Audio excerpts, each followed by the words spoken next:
Today on In Your Face Anatomy, we're learning all about blood.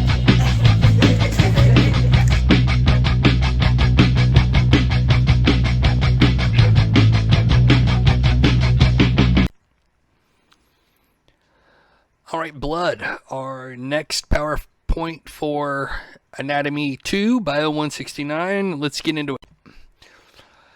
So blood is a type of connective tissue in a fluid matrix. We learned that in Anatomy 1 when we were studying tissues. Blood is a type of connective tissue specialized, and it's in a fluid matrix called plasma that we will get into more here shortly. Whole blood, slightly heavier, and 3 to 4 times more sticky than water is. An average size adult has a blood volume of about 5 liters in total, and blood is going to make up a total of about 8% of your body weight. We've got 4 main components to blood: red blood cells, white blood cells, platelets, and of course plasma. So lots of good little fun facts here on this first slide. Lots of good test questions that could be formed here. I would absolutely know that blood is a type of connective tissue in a fluid matrix. I would know that blood is about 8% of your body weight. I would know the average adult has about 5 liters of blood in their body, and I would know the 4 main components of blood. That's just too easy of a multiple choice question there not to happen. All right, if we centrifuge a blood sample, if we spin it and spin it and spin it for several minutes, we can separate it out by its individual components. So a normal blood sample is going to be about 45% red blood cells. We refer to this as the hematocrit or the HCT. You'll hear that a lot if you work in the lab, HCT, or a PCV, the packed cell volume. But just know that whether we're talking about the HCT or the PCV, we're talking about the percentage of red blood cells. White blood cells and platelets are going to be about 1%, and then the rest, 55%-ish, is going to be plasma. So we can see in our picture here, this is our first picture to really know for the practical exam, the various components of blood, know which is the plasma layer, know which is the buffy coat, and know which is the red blood cells. It's pretty easy right out of the gate. All right, so blood cells start out in our red bone marrow, and they arise from hematopoietic stem cells. Hematopoietic stem cells. So a couple things there. Let's make sure we understand that our blood originates in our bones, and then it moves into our bloodstream from hematopoietic stem cells. Now, these stem cells can either give rise to more stem cells instead of becoming blood, like, let's just make more stem cells. Or they can specialize, or they can differentiate into any different type of blood cell that we need. So when we start the rise of red blood cells, so red blood cells are also called erythrocytes. So erythro just means red, cyte is cell, so these are red blood cells, erythrocytes. They start out in our red bone marrow from these hematopoietic stem cells. They divide and they give rise to what we call erythroblasts. Now, erythroblasts are just kind of our kicking off point. Then these erythroblasts are going to push out their nucleus. When they do so, we now refer to them as reticulocytes. And we call them reticulocytes because they still have little pieces of the endoplasmic reticulum still inside of them. What's most important about reticulocytes is this is the stage where the cells leave the bone marrow and actually enter the bloodstream as reticulocytes. Once they're in the bloodstream, the rest of that reticulum, endoplasmic reticulum, will degrade away, and now we can refer to them as full-fledged erythrocytes. So red blood cells also lack a nucleus and a mitochondria. Their job is to carry gases. That's what red blood cells do. They carry gases, whether we're talking oxygen or carbon dioxide. And so they get rid of all of this other stuff that they don't really need. They don't need mitochondria. They don't need a nuclei. They don't need that endoplasmic reticulum. And what that does is frees up more space inside the cell for carrying gases. Since that's their job, they want to be good at their job. So our erythrocytes, our red blood cells, biconcave discs that are going to be about 7.5 micrometers. That stands for micrometer. And like I just said, their job is to carry gases. Now, if a red blood cell does become damaged or it just becomes too old, it gets cleaved out by the spleen or the liver. They will take that one out, and we will replace it with a new stem cell, red blood cell coming out of the bone marrow. All right, hemoglobin. Hemoglobin is a protein, and in hemoglobin, what we're going to find is it's going to have several molecules of iron, and we're going to use that to help carry gases. So let's associate hemoglobin with red blood cells. Now, it is a common misconception that our blood is actually blue, and then it changes to a red color once we expose it to oxygen. And that's why our veins appear blue, but that is not the case. So when hemoglobin does come into contact with oxygen, it changes from a darker, deeper red color to a bright red color that we're familiar with when we cut ourselves, or if we see someone else bleeding. That bright red color is because of oxygen. But the reason our veins appear blue is because blue light gets reflected back off of our skin, where the darker, warmer colors, the reds, the oranges, and the yellows, they get absorbed into our skin. So the light that gets reflected back to our eyes is the blue light, and that's why our veins appear blue if we look through our skin. It's not because our blood is blue, it's just because that's the light that gets reflected back. So the average lifespan of a red blood cell is about 120 days. During that time, it will travel through your body about 75,000 times in 120 days, 75,000 times. What else do we need to know about red blood cells? We need to know that we need vitamin B12 and folic acid for DNA synthesis. Iron is also required for hemoglobin synthesis.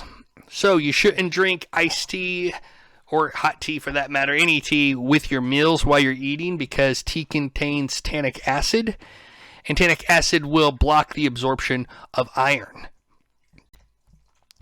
Let's look at some red blood cell pathology. So, anemia is just a low red blood cell count. We have a deficiency in red blood cells where we don't have enough, and that's going to give us a pale color, and we'll lack energy, so we'll just be tired.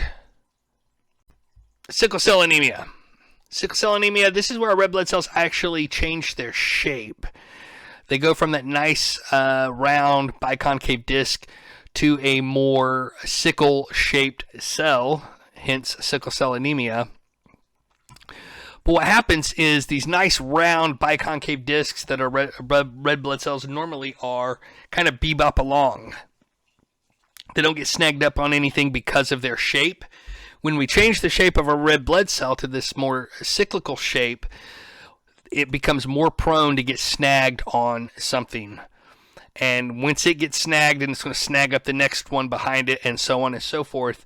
And then a blockage can occur in one of our vessels. And a blockage in our vessel is bad news for wherever that vessel was going. If it's going to the heart, that's terrible news. If it's going to your lungs, it's terrible news. See, so sickle cell anemia can be very, very serious depending on the severity of it. Malaria. So malaria, this is where we got a mosquito as the vector. It's what's going to transmit the parasite into a person's blood, where the parasite is then going to affect some red blood cells. Periodically, these cells rupture, causing the symptoms of malaria, fever, chills, and organ damage. Because if your red blood cells are rupturing, we're not going to be able to move those gases around like we want to all of the organs. Hemophilia. So hemophilia is a genetic deficiency where certain proteins that we use to help blood to clot aren't there, or they're just not there in sufficient enough amounts. So when a person starts bleeding, for whatever reason, it becomes difficult for the bleeding to actually stop. So we can see a picture on the left-hand side where someone's just bleeding into their knee area from hemophilia. And then on the right-hand side, we have the symptoms of hemophilia: spontaneous bleeding, prolonged bleeding, nosebleeds for no reason, tightness in your joints, or internal bleeding. All of these, or any of these, could be symptoms of hemophilia. So let's know our symptoms. All right, so before we get into white blood cells too much, I just want to go back and say for the practical exam, any of those pathologies that we looked at are fair game. So let's make sure we can recognize those by sight or by description. All right, white blood cells. White blood cells we call leukocytes. So red blood cells were erythrocytes. White blood cells are leukocytes. Their job is to protect against disease, invaders, microbes, bacteria, viruses, anything that gets into our body. Our white blood cells are there to help fight it off. They develop from stem cells in the red bone marrow in response to various hormones. And we have 5 types of leukocytes that we want to be familiar with. The 5 types of leukocytes: neutrophils, eosinophils, basophils, monocytes, and lymphocytes. Be familiar of the 5 types of leukocytes, and we're going to talk about them each in a little bit of detail. But before we do that, we can categorize these guys into 2 groups. We can do granulocytes or agranulocytes, and the difference between the two is the cytoplasm in these leukocytes, in these white blood cells. If the cytoplasm looks grainy when we look at it under the microscope, like it's got a grit to it, then we call it a granulocyte. And this is going to be my neutrophils, the eosinophils, or the basophils. If it does not, it's an agranulocyte. And with that, we're talking about monocytes and lymphocytes. So I always remember this as Phil is a granulocyte. Is how it stuck in my head, because the 3 types of leukocytes, neutrophils, eosinophils, and basophils, are the only granulocytes. Those are the grainy ones. So that's how I just remember it. Phil is a granulocyte. So any of my leukocytes that end in Phil are then going to have that grainy textured cytoplasm under the microscope. All right, let's get into our first one, neutrophils. Neutrophils are pretty easy to distinguish. This is one of the most common white blood cells that we find. And what makes them easy to spot is their nucleus. We're going to be looking at the nucleus for almost all of these leukocytes to make that distinction. So with my neutrophils, I've got lots of lobes. 3 to 5 is pretty standard. 3 to 5 lobes to my nucleus. And so I can see here in both of these pictures, lots and lots of lobes to that nucleus, telling me immediately that's a neutrophil. Now, what do neutrophils do? They are the first to arrive at sites of infection. They're phagocytic, so they reach out, they grab whatever's not supposed to be there, they pull it into their body, and they start to digest it. These are the most abundant type of leukocytes, and they're typically elevated in a bacterial infection. So if we run some blood work and it comes back with my neutrophil count is high, then I should immediately think this is something bacterial going on in the body. So we got some pictures here. Lots of erythrocytes. They are around the perimeter here. The palish white colored ones is clearly an old slide. And then my neutrophils in the middle there, 2 on the top, 2 on the bottom, with lots of lobes to those nuclei. That's how I know immediately those are neutrophils. Neutrophils. Lots of erythrocytes around it as well. All right, our next type of white blood cell or leukocyte is the eosinophil. Eosinophil. So our eosinophils, they have a bilobe nucleus. So typically there's just 2 lobes to the nucleus. We're going to find these guys, and I want you to associate these guys specifically with allergic reactions or parasitic worms. We get allergic reactions or parasitic worms, allergies or worms. We're thinking eosinophils, so we will have a raised eosinophil count. So these guys, 1 to 3% of the leukocytes, so they're not very common. But the easiest way to spot an eosinophil is that they stain a little bit differently. We can see here in the picture that we've got this darker red color to it. And that is pretty serious, I don't know, obvious, pretty obvious that that is an eosinophil. When we see that darker stained color, eosinophil, that should be your first go-to, whether it's got 2 lobes to that nucleus or 3 lobes. Even if it has 3 lobes, if it has that dark red colored stain to it, that's an eosinophil. Make note of the color, because that's the dead giveaway. It's the only one that looks like that. Alright, so eosinophils, more pictures here, and I tried to put pictures on this one to show you the eosinophils compared to some of the other leukocytes and how that darker color exists.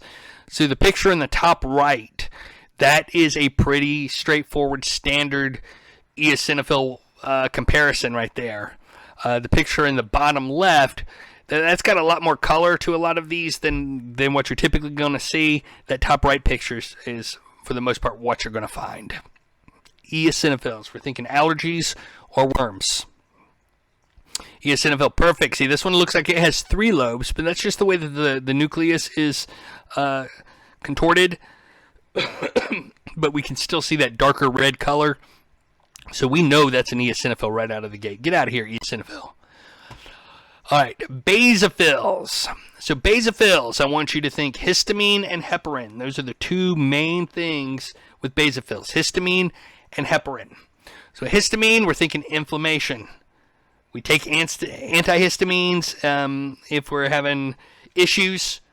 Histamines promote inflammation. Inflammation is a normal part of the healing process. And heparin inhibits clotting, thus increasing blood flow to injured tissues. Heparin blocks clotting. It stops you from clotting. So histamine, heparin, basophils. All right, so with our basophils, typically what we're looking at is a solid sphere here. It's hard to distinguish the nucleus from the cytoplasm in a basophil when we're looking at it, especially through a microscope, because it looks like the whole thing is all nucleus. And that's basically what it is. We get a thin ring of cytoplasm around the outside, but for the most part, the whole thing is almost the nucleus. So we can see here, basophil. Boom. It's almost all nucleus. So it looks like a large, just solid purple circle for a basophil. All right, monocytes. Monocytes, the largest of all of the blood cells. Doesn't matter what type of blood cell we're talking about, monocytes are the biggest.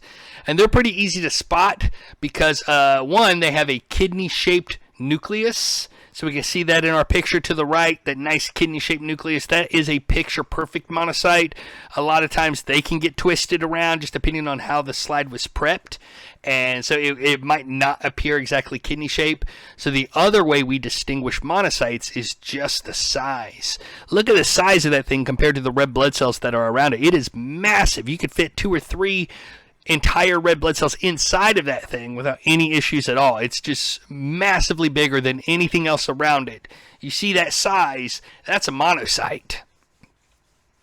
These guys can leave the bloodstream and become macrophages and phagocytize bacteria, dead cells, or any other debris in the tissue that's not supposed to be there.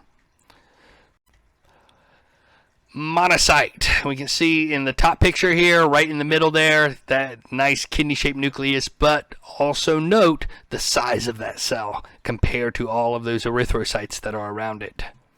Monocytes. All right, so this one has the one on the left specifically. The nucleus is contorted. The way the slide was prepped. That's the way that the cell ended up laying. So we don't get the side view that shows us that nice kidney-shaped nucleus. So instead, this just looks like a crazy nucleus inside of it. But look at the size of it compared to everything else. That's how we can look at that and know that's a monocyte. Monocyte. And then lastly, we have lymphocytes. So lymphocytes are slightly larger than a red blood cell. They're really about the same size. They've got a large spherical nucleus surrounded by that thin rim of cytoplasm. So that sounds familiar. Lymphocytes can be a little tricky to distinguish between lymphocytes and our basophils. Lymphocytes and basophils can get a little tricky. So with our lymphocytes, one thing that should pop out at you immediately is the word lymph. So our lymphatic system is our immune system, and lymphocytes are a part of that. So that's really where we're using our lymphocytes, is with our immune system, specifically our lymphatic system. So we got T cells and B cells. Both are important in immunity, activated by various antigens. So T cells directly attack microorganisms, tumor cells, or transplanted cells. B cells produce antibodies. So what all that means? We have these lymphocytes, which look a lot like basophils. The trick to it is lymphocytes are almost the same size as red blood cells. Basophils are bigger than red blood cells. Lymphocytes Same size, basophils are bigger. B for basophil, B for bigger. So with our lymphocytes specifically, we're thinking the immune system, B cells and T cells. T cells do their own fighting. They will attack anything they come across that's not supposed to be there. B cells actually produce antibodies to do their fighting for them. B cells don't actually do the fighting. They produce antibodies to do their fighting for them. So that's the difference between T cells and B cells, and we'll get into that more when we get to the lymphatic system. But for now, this is just a good little segue into lymphocytes. Remember, lymphocytes are about the same size as a red blood cell. So we can see that here. We've got all of these red blood cells around here, and our lymphocytes about the same size. Basophils are clearly bigger. They look just like lymphocytes, but they are clearly bigger than a red blood cell. Lymphocyte. All right. Functions of white blood cells. So we just said their job is to protect. Leukocytes can squeeze between cells of a capillary wall and enter the tissue space outside of the blood vessel. We call this process diapedesis. So what ends up happening is we'll receive signals that say, hey, we've got something going on over here in our skin. We got, I don't know, a splinter or something in our skin. The white blood cells will use our vessels to get close to it, and then they will squeeze in between the cells. We can see that squeezing process happening to move out into the actual tissue, where they can then investigate, make sure that there's not any microbes on that splinter, not anything that's going to give us any trouble. But that squeezing process is diapedesis. Diapedesis. So positive chemotaxis. So positive chemotaxis is the chemical signal that we get from our body. That's the one that our white blood cells pick up, and they're like, oh, okay, I need to go over here because they receive this message, positive chemotaxis. So it actually means movement towards a chemical stimulus. What ends up happening, one, microorganisms invade a tissue. So we got a splinter, boom, now we've got microorganisms underneath our skin. Our basophils are going to release biochemicals that dilate the blood vessels and make blood vessels more leaky. The tissue reddens, fluid leaks into the interstitial space. As the tissue swells, it prevents the spread of microorganisms into surrounding tissue. So that painful swelling you get when you hurt yourself, that's your body trying to stop the spreading of microorganisms to other tissues. Let's kind of contain them there and let the white blood cells come in and take care of them. Any cells that are damaged start to release chemicals that are going to attract leukocytes to that area. And that is positive chemotaxis, the release of those chemicals that attracts leukocytes to that area. That specifically is positive chemotaxis. It's like waving a flag. Hey, over here, I need a white blood cell over here. I've got a microbe over here that needs to get investigated. But it's doing it instead of waving a flag, it's doing it with chemicals. Hey, white blood cell over here.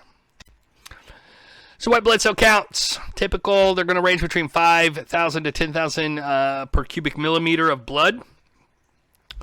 Leukopenia is where we get a low white blood cell count. So it drops below that 5,000 level.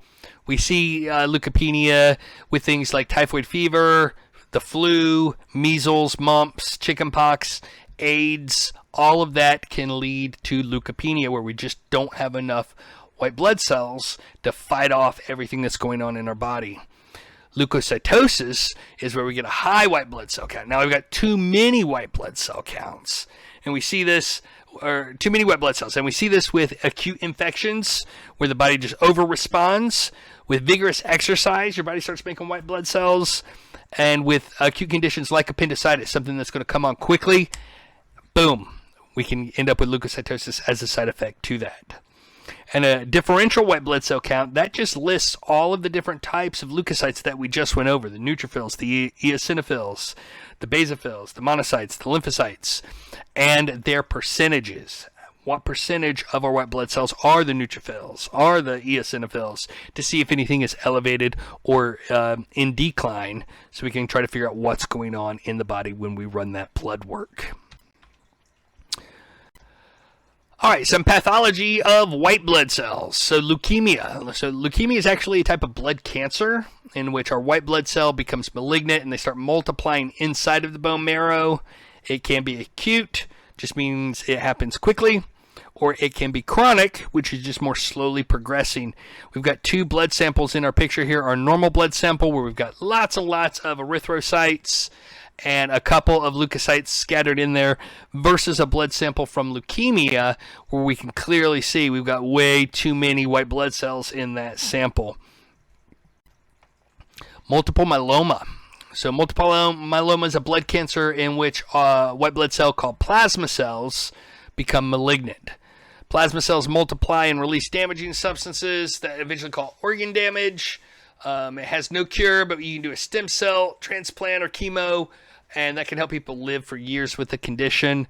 So with multiple myeloma, when they're talking about a blood cancer in which a white blood cell called a plasma cell becomes malignant, a plasma cell is an offshoot of a B cell. So B cells become plasma cells, and it's actually the plasma cells that start producing the antibodies that do the fighting for B cells. So that's what a plasma cell is, just a B cell. And with multiple myeloma, what we're really looking for here, the characteristic sign for multiple myeloma is a Swiss cheese appearance on plain films. So that's what we've got here. Radiographs are plain films. But what we've got are lots of little holes or indentations into the bone of various sizes. So you can see that on the skull up here. It's just salt and peppered with different sized holes going through it. That is just picture perfect multiple myeloma. We can see it on the tibia bone down below the skull. Lots and lots and lots of holes of various sizes. No real pattern to it. And then on the humerus, on the main picture here, we've got one. We've got a broken clavicle for one, but that's probably why they were taking the X-ray. And then we can see all of the Swiss cheese-like holes running through almost all of the bones in this picture. The humerus, the scapula, it's on the ribs. I can't really tell with the vertebra or not, but it looks like it. You see all those holes, boom, that is multiple myeloma. That is a blood cancer. Bad news. All right, moving on. Platelets. Platelets are also known as thrombocytes. Thrombocytes, so red blood cells were erythrocytes. White blood cells are leukocytes. Platelets are known as thrombocytes. They lack a nucleus. They're going to be about half the size of a red blood cell. Their job is to help repair damaged blood vessels by sticking to broken surfaces as well as each other to initiate a blood clot. These guys will live for about 10 days. They release serotonin, which can reduce blood flow by vasoconstriction. So that's going to be one of the first things that we talk about here. But we can see in our picture here of the blood sample, lots and lots of erythrocytes, and then we've kind of pointed out with the 3 arrows here where the actual thrombocytes are. So they're subtle. They're a little bit harder to see, a little bit more subtle there. They almost fade away. All right, thrombocytopenia. This is a condition caused by persistently low number of platelets in the blood due to an unknown cause. Usually there are no symptoms, yet we can have some abnormal bruising, which we refer to as purpura. We can see in our first picture the bruising there on the leg. No defined shape to this. It's just kind of all over the place. Or we can get small red spots on the skin. We call these small red spots petechiae. Or we can get abnormal bleeding. This is often a common side effect of chemotherapy and radiation, where it just blasts or just decimates our thrombocyte numbers, causing purpura and petechiae to show up just because we don't have enough thrombocytes in there to help the blood to not bleed out. So you see one of these, you see both of these, either one of these, we should think immediately thrombocytopenia. Let's be able to recognize purpura and petechiae. All right, plasma. Plasma is the straw-colored liquid portion of blood. But what is plasma? So plasma is about 92% water. It's about 7% protein, and then it's about 1% salts, sugars, fats, hormones, and vitamins. So plasma is vastly water. Then the next most important thing are the proteins, and then kind of everything else falls in that 1%. Blood plasma serves 5 important functions in our body. 1, to supply critical proteins for blood clotting and immunity. 2, to help maintain blood pressure and blood volume. 3, carry electrolytes. 4, maintain a proper pH. And 5, transporting or helping to transport nutrients, gases, and vitamins. So with our plasma proteins, that's probably the most important thing to talk about when we're talking about plasma. There's 3 main plasma proteins that I want you to know. The first is albumins. Albumins are the smallest of our plasma proteins, but they are the most numerous as well. And they are important in determining osmotic pressure. So that is huge. I want you to remember back to Anatomy 1 and remember that water always moves towards the region of higher osmotic pressure. We learned this when we were talking about osmosis when we learned the cell. Water always moves towards the higher osmotic pressure. Well, our albumins, as a plasma protein, they create an osmotic pressure that helps hold and pull water into the capillaries. They also help control blood volume by managing the water level, which directly affects blood pressure. So our albumins essentially create an osmotic pressure that keeps blood in our blood vessels, so it's not leaking out, especially in areas where we've increased the leakiness of our vessels. All right, globulins.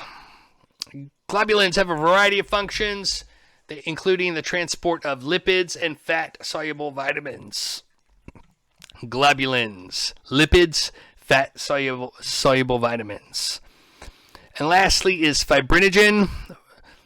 This is the largest of our plasma proteins, and it has a primary role in blood coagulation, which we're going to look at in just a second. So we got 3 plasma proteins: albumins, globulins, and fibrinogen. Let's be familiar with those and what each one of them do. All right, Hemostasis. Hemostasis defined is the stoppage of bleeding. It's where the term hemostats comes from. You know, in surgery, if they have a vessel that's bleeding, they'll clip it with hemostats. That is hematostasis, kind of in a nutshell. It just means the stoppage of bleeding.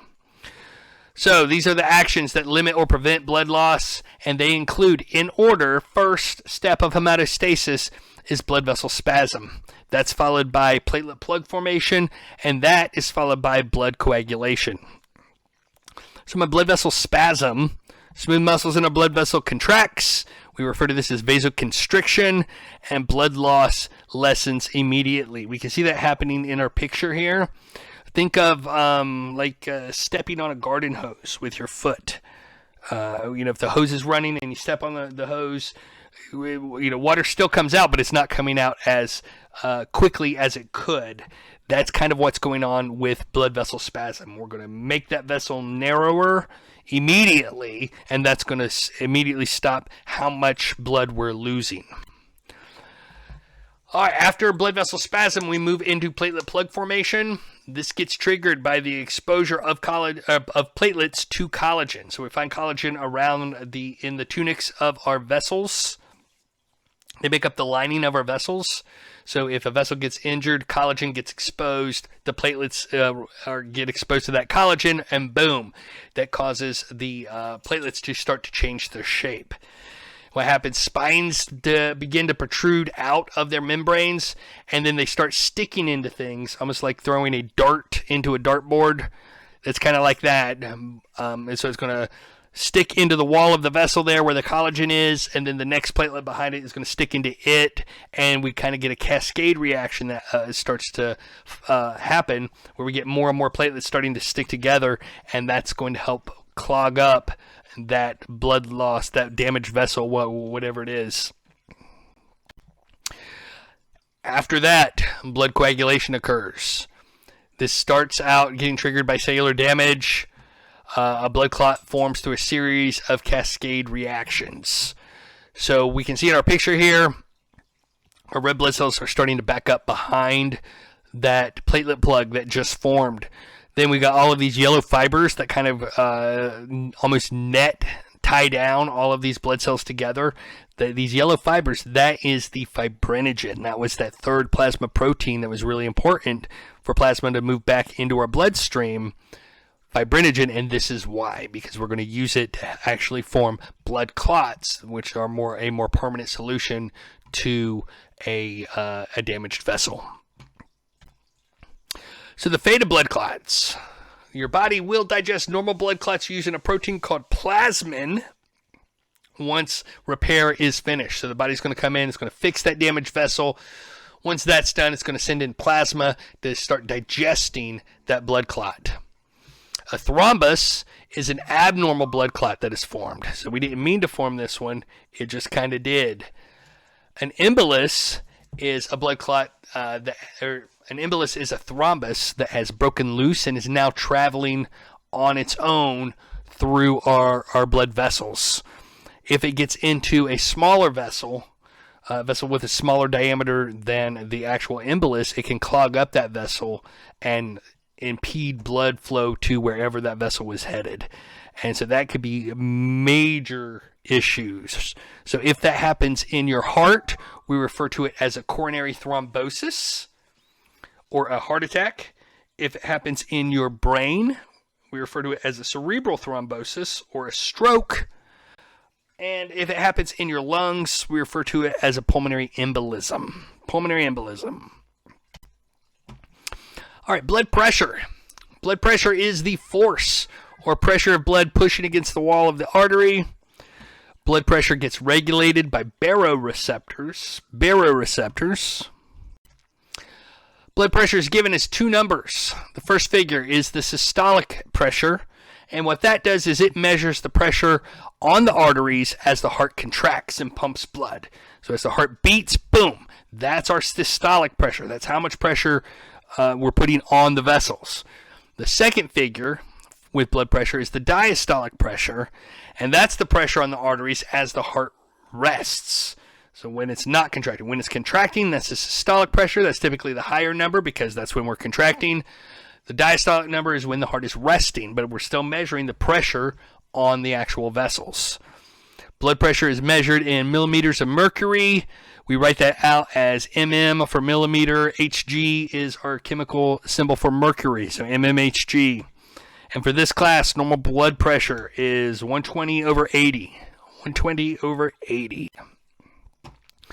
So high blood pressure. High blood pressure is also known as hypertension. It's anything above 140 over 90. We're going to start to classify that as high blood pressure or hypertension. Long-term blood pressure, high blood pressure, however, is a major risk factor for some serious health complications like stroke, heart attack, vision loss, dementia, more, etc. So we can see in our picture over here, we have a normal healthy vessel as blood flows through it versus the hypertension vessel. And what's really happening here is the long-term elevated blood pressure has caused these blood vessel walls to thicken. So they've had to thicken to be able to handle the pressure that's being put on them. And in doing so, as they thicken, what that does is it makes the lumen of the vessel, the area in which our blood can actually flow, smaller. So the blood gets packed in there a little bit tighter. But now we've got a narrower vessel. So if a embolism or something comes along, then it is more than likely going to get snagged up there and cause a major complication. Low blood pressure is hypotension. This is going to be anything below 90 over 60. Typically with that, we're going to get symptoms like dizziness or lightheadedness, blurred vision, confusion, fainting. Any of that could lead to lead to a diagnosis for hypotension. Severely low blood pressure can deprive the brain and other vital organs of oxygen and nutrients, leading to a life-threatening condition called shock. All right, blood pressure factors. So we've got 4 factors that directly affect blood pressure. They are heart action, blood volume, peripheral resistance, and viscosity. Heart action, blood volume, peripheral resistance, and viscosity. Let's know the 4 factors of blood pressure. So let's look at the first one, heart action. So with heart action, what we really want to look at is the stroke volume and cardiac output. So the stroke volume is the volume of blood pumped with each beat, and that's going to be about 70 milliliters. That's about how much blood, every time your heart beats, boom, it's going to move about 70 milliliters of blood out of the heart. And that is a steadfast number. It doesn't change. So stroke volume, yes, is the volume of blood pumped with each beat. Stroke volume is also 70 milliliters of blood. 70 milliliters of blood is the stroke volume. But now that we know that the stroke volume is 70 milliliters of blood, we can figure out the cardiac output. So with cardiac output, what we're doing is we're measuring the volume of blood per 1 minute. To do that, we take the stroke volume, which is always 70 milliliters, and we multiply that times the heart rate. So if we have a heart rate of 72 beats per minute, we multiply that by 70 milliliters, and that's going to give us a cardiac output of 5,040 milliliters per minute. Our second blood pressure factor is blood volume. That's just the sum of formed elements and plasma. So how much blood you have can affect your blood pressure. And what I mean by that, if you cut off let's say you cut off your hand, boom, and blood just starts spewing out of the nub where your hand used to be, that will affect your blood pressure. So blood volume, that's how blood volume plays into the factor here. Most of the time, it's not going to be too much of an issue, but if you start losing blood, then that's going to affect your blood pressure. And again, 5 liters of blood in adults, changes in volume.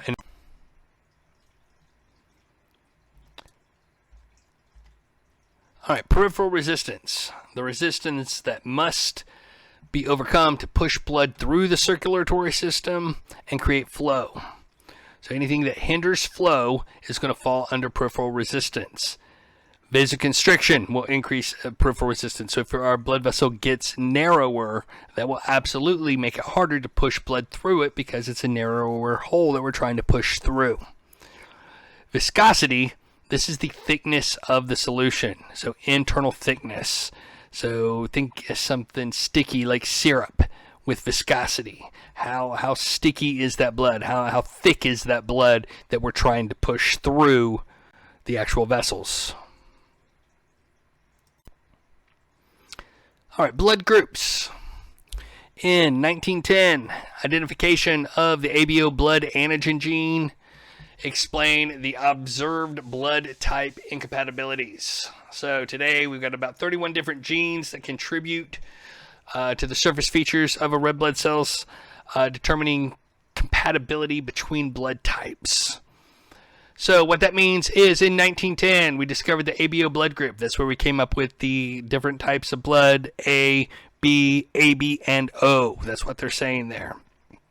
And there we've got 31 different genes that contribute to what kind of blood you actually end up with. We're going to simplify that down and make it a little bit easier for us. So some terms to become familiar with. Agglutination. This is a clumping of all the red blood cells in response to a reaction between an antibody and an antigen. An antigen is a chemical that stimulates cells to produce antibodies. Antibodies are a protein that reacts to a specific antigen. So antigens get their name from the term antibody generator. That's what they do. Antibody generator, we put those two terms together to come up with antigen. And so their job is to produce antibodies. Antibody generator, antigen, yeah, they make antibodies. Antibodies are a protein that's going to react to a specific antigen. So they attack any antigen that they don't recognize. That's what antibodies do. They're going to attack any antigen that they don't recognize. And when they do so, what happens is agglutination occurs. And that's where all of the blood that's exposed to this, the antibody and antigen reaction, just kind of all clumps together into one massive clot. And there's no way you're pumping that anywhere in your body. So that's bad news for you if your blood decides to agglutinate. Blood groups are based on the presence or absence of two major antigens. On red blood cell membranes, we get antigen A and antigen B. So these are the main ones that we're going to use to determine what kind of blood do you have. Do you have blood type A, blood type B? Do you have AB? Do you have blood type O? And it all comes down to either antigen A or antigen B. So a person who has red blood cells with only the A antigens on their red blood cells, they have type A blood. If you only have the B antigen, then you have type B blood. If you have both A and B antigen, then your blood type is AB. If you don't have A or B, if you don't have any antigens on your blood, then you end up with blood type O. So what that means, what I'm really saying with this slide, is the antigen tells you your blood type. If you have the antigen information, then that will tell you exactly what type of blood that we're dealing with. A person with type A blood also has type B antibodies in their plasma that will attack type B or type AB. Anything with a B, it's going to attack. A person who has type B blood is going to have type A antibodies. A person that has type AB blood doesn't have any antibodies. And a person with type O blood has both antibodies, both A and B. So what that's telling us is you're going to have whatever antibodies are not... the antibodies you have are going to be whatever is missing from your red blood cell. So in our first picture, I've got antigen A on my red blood cell, so that means I'm going to have B antibodies. I have to have one A and one B in my blood sample. I only get one of each. I get one A and one B, and I got to use them both. So if I've got A antigens, that means I got B antibodies. So if I have type A blood and I get a blood transfusion of type B blood, my blood will attack it. My antibodies in my blood will attack that blood. If I get type AB blood, my antibodies will attack it because anything with a B, they're going to attack. So in the second picture, I got type B antigens on my red blood cells, so it means I got type A antibodies. If we look at the third one here, type AB blood, you can see I've got antigen A and antigen B, so I don't have any antibodies in that blood because I can't have type A antibodies and I can't have type B antibodies because they will attack my own blood cell. If they're there, they're going to attack it. And then with type O blood, you can say I don't have any antigens on my red blood cells at all, which means I got all the antibodies there that are going to attack any other blood that gets into my system. All right, so we can see we got a couple of pictures here. The top picture here, we've got our red blood cells with its A antigen and its anti-B antibodies. If they get a blood sample where we get the anti-A antibodies into our system, you can see in that picture, the top right picture here, how that fuses all of our red blood cells together into one big massive clump. That is agglutination occurring. So in our bottom left picture, we have our normal blood sample. Lots and lots of erythrocytes, lots and lots of red blood cells with a few white blood cells scattered in amongst it. In our bottom right picture, we can see that same blood sample that has now agglutinated, and we can see how it's all clumped together into one big massive clot. So type AB has no antibodies, so we refer to this one as the universal recipient, because people with type AB blood can receive transfusions from any other type because they don't have any antibodies in their blood that's going to attack anything. So any blood you put in there is going to be fine because there's no antibodies there to pick any fights. Type O blood lacks antigens, so we refer to it as the universal donor because we can give type O blood to other people and there's no antigens to trigger the antibodies. But type O blood does still contain the A and the B antibodies. So transfusions are given as pack cells, just meaning we've taken out the plasma to get rid of those antibodies. We're only giving the red blood cells. We spin it, separate the plasma, get rid of the plasma. Now we can just give the red blood cells to not cause an immune response to occur. All right, the Rh blood group, named for the rhesus monkey. Several different antigens. We're going to talk about one. That is antigen D. So we have antigen A and antigen B that determine your blood type.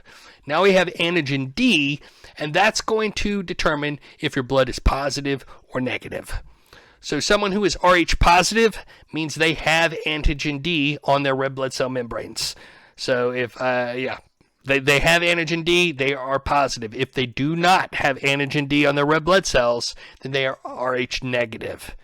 So Rh negative make up about 15% of white people, 5% of black people, are Rh negative. Everyone else is pretty much Rh positive across the board.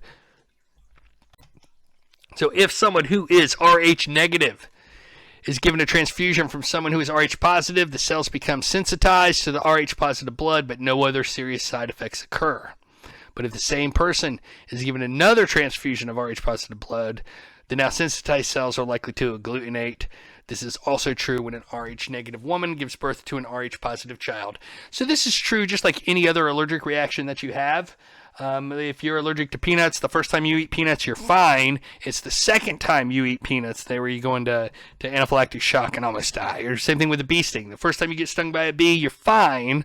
It's the second time because now your cells are sensitized to that bee sting and they're going to have a reaction to it. We said the same is true with an Rh negative woman. If an Rh negative woman has a child with an Rh positive man and that baby is Rh positive, the first baby's going to be fine. But now her cells are sensitized to this Rh positive blood. So if she gets pregnant again and this baby is also Rh positive, her body's now going to react and they're going to attack those fetal blood cells, and that baby's not going to make it. Not really a big issue for our society anymore. They test for this early and often, and there's lots of treatments to prevent this from occurring. But it's something that's just interesting, just from an evolutionary standpoint.